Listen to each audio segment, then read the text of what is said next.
বিএনপির ভারপ্রাপ্ত চেয়ারম্যান তারেক রহমানের দেশে ফেরার বিষয়ে অবশেষে আভাস মিলেছে।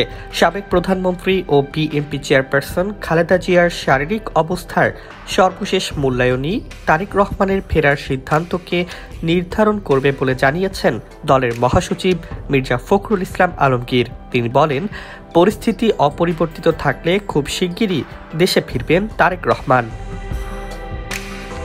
নতুন এবং ফিরে আসা গ্রাহকদের জন্য নগদে চলছে ক্যাশব্যাক সহ প্রতিদিন হাজারো উপহার জেতার সুযোগ। হবে আসা আর ফেরা সারপ্রাইজ সেরা। মঙ্গলবার সন্ধ্যায় বিএনপির ভেরিফাইড ফেসবুক পেজে মির্জা ফখরুলের উদ্ধৃতি দিয়ে এই তথ্য জানানো হয়। এর আগেও নয়াপল্টনে খালেদা জিয়ার সুস্থতা কামনায় আয়োজিত দোয়া মাহফিলে তিনি একই কথা বলেন। এদিকে খালেদা জিয়া রাজধানীর এভারকেয়ার হাসপাতালে টানা 10 দিন ধরে চিকিৎসাধীন।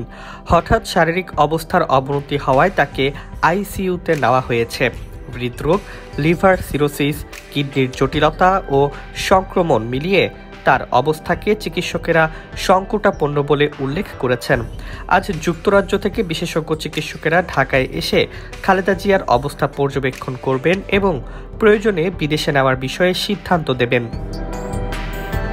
তারেক রহমান গত শনিবার লন্ডন থেকে এক আবেগঘন পোস্টে জানান, মাকে দেখতে দেশে ফিরতে চাইলেও রাজনৈতিক বাস্তবতার কারণে সিদ্ধান্ত সম্পূর্ণ তার হাতে নেই। তিনি ইঙ্গিত দেন, উপযুক্ত পরিস্থিতি তৈরি হলেই দেশে ফিরবেন তিনি।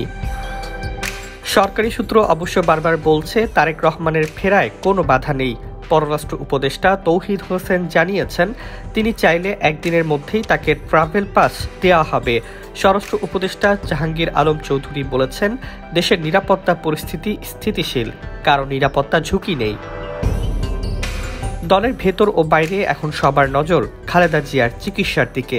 তারেক রহমানের ফেরার সিদ্ধান্ত অনেকটাই নির্ভর করছে তার মায়ের শারীরিক অবস্থার ওপর। সব মিলিয়ে রাজনৈতিক অঙ্গনে জোরালো আলোচনা। তারেক রহমানের দেশে ফেরা এখন সময়ের অপেক্ষা মাত্র।